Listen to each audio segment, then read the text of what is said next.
Fala galera, mais uma vez eu, Alexandre Magalhães, na resenha com Magalhães, para falar dos times do futebol brasileiro e dos campeonatos que estão em curso. Brasileirão 2024, 18ª rodada. Ao término dessa, teremos mais uma para terminar o tour. E o couro está comendo na parte de cima da tabela, mas principalmente na parte de baixo. Como eu digo, na parte de cima da tabela, está mais ou menos o óbvio. Não tem grande surpresa na parte de cima da tabela. Você pegar os times que estão na parte de cima da tabela, você pode colocar ali como surpresa, falar o Cruzeiro e o Bahia que estão ali na parte de cima da tabela? Sim. Mas nesse momento, a briga pelo título é entre, na minha opinião, óbvio, o Botafogo ano passado fez um primeiro turno espetacular, muito fora da realidade. Depois, todo mundo sabe o que aconteceu no segundo turno, né? Flamengo e o Palmeiras. E aí pode chegar, assim, o São Paulo, encostar o Bahia, mas, sim, não está muito fora de uma realidade, tá? Agora, na parte de baixo da tabela, sim, tá fora de qualquer previsão que a gente pudesse imaginar. Mas, nesse sábado, que tivemos 3 jogos, os principais foram justamente os 3 primeiros colocados, né? O Flamengo jogou o primeiro contra o Criciúma, né? E ganhou de virada de 2-1, com algumas polêmicas, que na minha opinião não tem muita polêmica. Quem está criando muita polêmica são justamente os torcedores rivais, porque o pênalti que aconteceu, se você não viu, vai lá e dá uma olhada. O pênalti que aconteceu é um pênalti completamente inusitado. Não sei se já aconteceu uma outra vez, mas está dentro da regra. Está dentro da regra. O juiz foi lá e marcou o pênalti. Quem deu mole foi o jogador do Criciúma, foi infantil. Provavelmente infantil não, provavelmente ele desconhecia a regra. Ele achava que estava jogando futebol de rua. E aí o Flamengo ganhou de 2-1. Tivemos, um pouco mais tarde, o Palmeiras jogando e ganhando do Cruzeiro, né? E no meio desses 2 horários, tivemos o Botafogo, que jogou em casa contra o Internacional e venceu por 1-0. E é justamente sobre esse jogo, esta vitória do Botafogo de 1-0 em cima do Internacional, que o deixa praticamente, né, só dependendo dele, com o título simbólico do primeiro turno, que não significa absolutamente nada, e a torcida do Botafogo sabe disso, que ano passado foi assim, fomos campeão do primeiro turno, dificilmente o campeão do primeiro turno não é campeão para coisa e tal. Então, a torcida do Botafogo já está escaldada com isso, não vai cair nessa situação de virar meme de novo, mas pode terminar o primeiro turno na liderança do campeonato. Então, a gente vai aqui falar sobre o jogo, como foi o jogo, por que o Botafogo ganhou, falar da classificação e já falar aí do último jogo de cada time. E, obviamente, a gente vai falar do Botafogo e vai falar do Internacional. Na verdade, a gente tinha até muita coisa para falar do Internacional, porque o Internacional é um caso à parte. O Internacional é um caso à parte. O Internacional não está brigando na parte de cima da tabela com Botafogo, Palmeiras, Flamengo. Tem que se estudar o porquê. Porque o time que o Internacional tem, as contratações que o Internacional tem, era para estar brigando cabeça a cabeça com Botafogo, Palmeiras, Flamengo. Mas não está nesse momento. Muito pelo contrário, o Internacional está muito mais perto da zona do rebaixamento do que da parte de cima da tabela. Então eu peço a você, meu amigo torcedor brasileiro, torcedor do Botafogo, meu amigo torcedor do Internacional, eu peço que você curta, compartilhe, inscreva-se no canal, dê o seu like, ative a notificação, coloque seus comentários, entre no nosso WhatsApp, que está aqui embaixo na descrição do canal. Você vai lá, diz o seu nome, o time que você torce, que eu coloco você no grupo do seu time. Só para lembrar, para falar de futebol, não é para falar de política e nem de religião. E se você quiser ajudar o canal a crescer, você pode dar através do Pix, que é o número do nosso WhatsApp. Você pode dar através do Superchat, quando estiver fazendo lives. E você pode dar através do clube de membros do canal Resenha com Magalhães, aqui embaixo de azul. E agora você pode ajudar através do Valeu, que é esse coração com cifrão que está do lado do compartilhar. Mais uma coisa, não deixe de se inscrever no canal, porque mais da metade da galera que acompanha o canal não é inscrito. Então dá essa moral pro canal, inscreva-se no canal. Então vamos lá, galera. Primeiramente, vamos aqui para a classificação. Bom, com essa vitória, o Botafogo chega aos 39 pontos, né? Está a 3 pontos do Palmeiras, tem 36, e está a 5 pontos do Flamengo, que tem 34. E a 9 pontos do São Paulo. Só que, dos 4 primeiros, o Flamengo é o que tem um jogo a menos. Tá?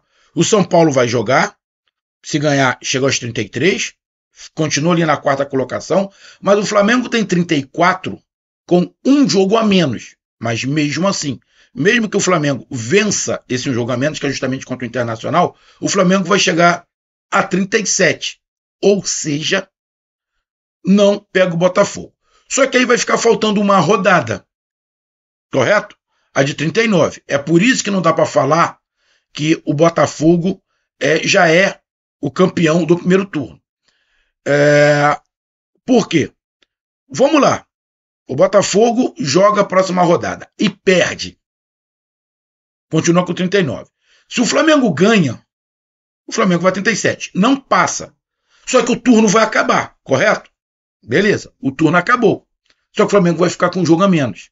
Então, o Botafogo, caso perca o jogo, que eu não sei nem quem é adversário, vai continuar com 39, o Flamengo com 37 com um jogo a menos. E o Palmeiras, se ganhar, chega aos mesmos 39. E aí vai ter um critério de saldos. Então, não dá para falar ainda, né?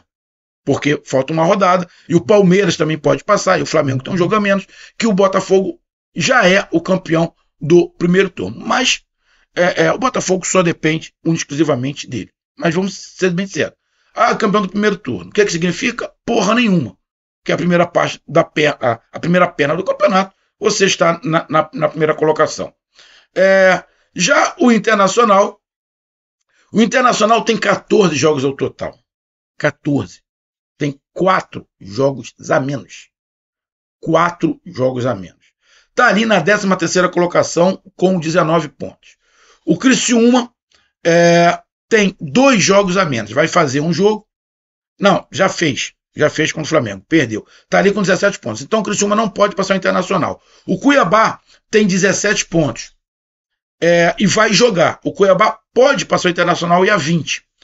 O Vitória está jogando contra o Grêmio. Eu estou gravando no domingo. Tá? Estou gravando no domingo. Não estou gravando no sábado agora. Estou gravando no domingo. E o Vitória está jogando, mas o Vitória, se ganhar, chega no máximo a 18. Então, o Internacional nessa rodada pode perder uma posição. Mas lembrando, o Internacional tem 4 jogos a menos. 4 jogos a menos. E aí a gente vai aqui para os jogos. O Internacional, na próxima rodada, o Internacional tem um jogo contra o Rosário, pela Sul-Americana, e na próxima rodada joga em casa contra o Fortaleza. Complicado. Muito complicado. Muito complicado. Joga em casa contra o Fortaleza é bem complicado, tá? Esse jogo pro Internacional. Não é fácil. O jogo do Internacional na próxima rodada é contra o Fortaleza. O Botafogo, na próxima rodada, pega o São Paulo lá. Outro jogo complicado. É por isso que não dá para falar que o Botafogo... não. Se o Botafogo perde para o São Paulo lá, que é um jogo complicado, e o Palmeiras ganha, dependendo do saldo de gols, o Palmeiras termina na primeira colocação. E esse jogo do Flamengo contra o Internacional não tem data marcada. Então, tá explicado. Então, tanto o Internacional quanto o Botafogo tem jogos difíceis. Acho até que o jogo do Botafogo é mais difícil, porque é lá contra o São Paulo. Tá? O Internacional joga em casa contra o Fortaleza. É difícil, mas pelo menos está em casa.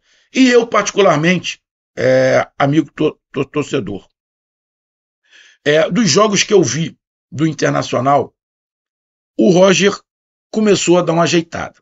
E aí a gente vai começar a falar pro jogo. O Roger, que tá há 2 dias no Internacional, eu não vou falar que ele tem que começar do zero, mas ele tem uma maneira de pensar o jogo diferente do ex-treinador. E já ficou muito claro para mim, tá? A diferença já no primeiro jogo. E também ficou muito claro para mim, acho que não sei se a torcida do Internacional vê assim, o time do Internacional tem muita qualidade. Só que o Internacional estava sem 8 jogadores. 8 ou 9. O Botafogo estava sem alguns jogadores? Sim, porque poupou. O Botafogo poupou alguns jogadores por causa dessa uma maratona de jogo, mas muitos desses jogadores poupados estavam no banco. Tem jogadores aí para entrar, né, que estão sendo contratados, mas definitivamente todo mundo que está jogando com o Internacional agora não está jogando contra o Internacional completo. E aí eu não estou desmerecendo a vitória do Botafogo, não é nada disso, mas o Internacional não está completo. O Internacional tem menos 8 jogadores, ou menos 9. É muito desfalque com o time. O Internacional passou por toda a situação lá da tragédia do Rio Grande do Sul, não estou dando desculpa. Não é chororô, tá? Não sou torcedor do Internacional. Todo mundo sabe que eu sou carioca. Mas afeta. Olha o Grêmio onde está. O Grêmio está na zona de abaixamento. O Internacional não conseguiu engrenar. Dos gaúchos, o que está menos pior é o Juventude. Mas aí, se você parar para pensar um pouquinho, dá para você entender o porquê que o Juventude sentiu menos do que o Internacional e Grêmio. A pressão no Juventude é menor. A pressão no Juventude é menor. E tem outros aspectos que envolvem isso aí. Então, a dupla Grenal está sentindo, pô. Sentiu. A conta da tragédia, infelizmente, chegou doída para os dois. Mas o time do Internacional, na minha opinião, tem muita qualidade, era para estar brigando em cima. Só que, como eu falei, o jogo que eu vi do Botafogo 1, Internacional 0, apesar da derrota, acho que a torcida do Internacional, não vi nada na internet, mas se eu fosse torcedor do Internacional, eu já ia falar, opa, já teve mudança. Então a gente vai lá pro Internacional, pro jogo. Primeiro, o Botafogo fez uma partida igual fez contra o Palmeiras? Não. A partida do Botafogo foi abaixo do que foi contra o Palmeiras. Lógico, teve algumas mudanças. E aí eu vou falar aqui uma coisa rápida. Sei que o torcedor do Botafogo talvez não goste, mas daqueles torcedores pé no chão, igual o meu amigo Souza Júnior, e dentre outros amigos torcedores do Botafogo, eu sei que é uma situação muito complicada, é difícil. A gente já viu jogadores entregarem a carreira por causa disso. Nós vimos mesmo o Adriano, Imperador, né, Internacional ido. Quando o pai dele morreu, ele perdeu o gosto, se desinteressou. Tentou, mas não tinha mais a mesma vontade. Eu não estou falando que isso está acontecendo com o Tiquinho, tá? Mas eu consigo entender. Mas o Tiquinho não vem jogando bem, fez gol na última rodada, mas o Tiquinho não vem jogando bem há muito tempo. Ele se machucou, ficou um tempo parado, voltou, mas desde que ele voltou, ele parece que ele não se encaixa com o esquema do Botafogo. Ele não se encaixa com a velocidade que o Botafogo implementa. Ele entra porque ele já tem nome, ele tem história no Botafogo, mas ele não se encaixa. Você percebe que ele tenta, que ele corre, mas, na minha opinião, ele não está dentro de um contexto do que é o Botafogo. Essa é a minha visão. Para a maneira como o Botafogo joga, o centroavante do Botafogo teria que ter outra característica, tá? Mas lógico, ele é um jogador de qualidade, daqui a pouco a fase volta, mas o que eu estou falando é de encaixe de característica. Eu não vejo ele com esse encaixe de característica nesse Botafogo de agora. E ele entrou, sinceramente, não fez quase nada. De novo. Então vamos lá para a estatística. Bom, o Botafogo deu 10 chutes, o Internacional também 10. Em direção ao gol, o Botafogo deu 4, o Internacional apenas 1. Esse é um dos grandes problemas que o Roger vai ter que consertar. Mas aí eu vejo o Internacional, lógico, a capacidade do Internacional é muito acima hoje do Fluminense. Tá? O Fluminense também não conseguia chutar, não conseguia criar, não conseguia fazer gol. O que o treinador do Fluminense está fazendo? Está ajeitando a defesa, que era horrorosa, ajeitando a defesa, para depois tentar ajeitar o ataque. Acho que o Roger vai pelo mesmo caminho. Ajeitar o sistema defensivo, para depois ajeitar o ataque. O Internacional, com todo mundo em dia, lógico que vai criar e lógico que vai chutar mais. Porque os jogadores do meio para frente têm muita qualidade. Mas os caras não estão. Então acho que o Roger vai ajeitar a parte defensiva. E ontem já mostrou isso. vai ajeitar a parte defensiva e vai implementando o ataque. Aí você pega, deixa eu pegar aqui, rapaz, é que a tela aqui do meu notebook tá complicado. Posse de bola. O Internacional teve mais posse de bola que o Botafogo. Passes certos, né? O Botafogo errou muito passe. Muito passe. Cara, deixa eu botar meu óculos aqui para me tentar enxergar um pouco melhor. Desculpa aqui se está batendo a luz, é porque eu não estou enxergando absolutamente nada. Eu troquei de óculos, estou tentando me adaptar. O Botafogo acertou 76% dos passes. É muito pouco. O Botafogo errou muito passe. O Internacional também errou muito passe. O mínimo é 80. O mínimo é 80. Os dois ficaram abaixo de 80. Faltas. 30 faltas ao total, né? 16 para um lado, 14 para o outro. Cartões amarelos, 4 para o Botafogo e 2 para o Internacional. O Botafogo tem essa característica, igual o Fluminense tinha, de parar o adversário muito na falta, fazer rodízio de falta. O lateral, Damian, do Botafogo, bom lateral, ele faz muita falta. Daqui a pouco a arbitragem vai começar a pegar no pé dele. Depois diz que eu não avisei. Cartões vermelhos nenhum, impedimentos 2 para o Botafogo, 3 para o Internacional, escanteios 2 para o Botafogo, 1 para o Internacional. Pô, um jogo, ter 2 escanteios para um lado e 1 para o outro é muito pouco, porque muito erro de passe. Chutes a gol, 4 do Botafogo apenas, 1 do Internacional. Então, amigo, você vê pelos números que o jogo não foi muito bom. O jogo não foi muito bom. O primeiro tempo, o Internacional começou melhor, depois o Botafogo entendeu o jogo, o Botafogo subiu de produção, só que o Botafogo não conseguia romper as linhas defensivas do Internacional. O Internacional estava fazendo uma defesa, um sistema defensivo, uma colocação dos seus zagueiros e da parte defensiva muito interessante. E o Botafogo estava percebendo a dificuldade e estava começando a fazer chuveirinho. Quando você começa a jogar muita bola para dentro da área, é porque você não está conseguindo entrar no sistema defensivo. E o Botafogo não estava conseguindo entrar.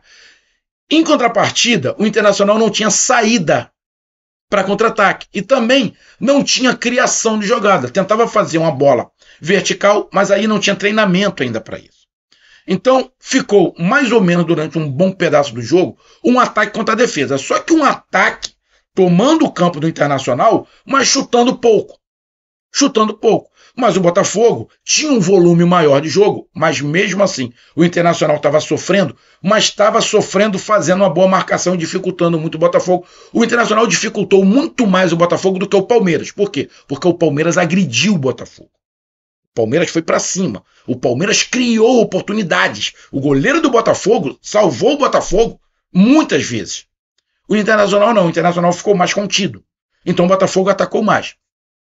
Bom, e aí, numa das vezes aonde o Internacional afrouxou a marcação, o Botafogo muito rápido fez lá uma parede, acho que com o Igor, ele conseguiu jogar para o Cuiabano, jogou para dentro da área. Luiz Henrique, que fez uma boa partida, principalmente no primeiro tempo, foi lá e fez o gol 1-0.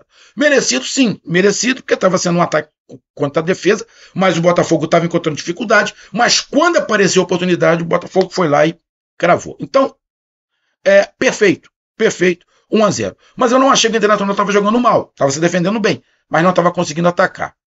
Aí vai para o segundo tempo. Bom, segundo tempo, se você pegar como foi o jogo, foi mano do Internacional. O Internacional conseguiu controlar o Botafogo atacou muito menos, chutou muito menos e ficou se defendendo. Ou seja, no primeiro tempo o Internacional se defendeu bem, mas teve uma ou outra brecha e nessa brecha o Botafogo aproveitou. No segundo tempo, o Botafogo se defendeu bem e quase não deu brecha para o Internacional. O Internacional teve uma chance numa bola errada do Botafogo, onde o jogador do Internacional chuta para cima, no segundo tempo, já no final do segundo tempo. Se ele acerta o gol, a bola iria entrar.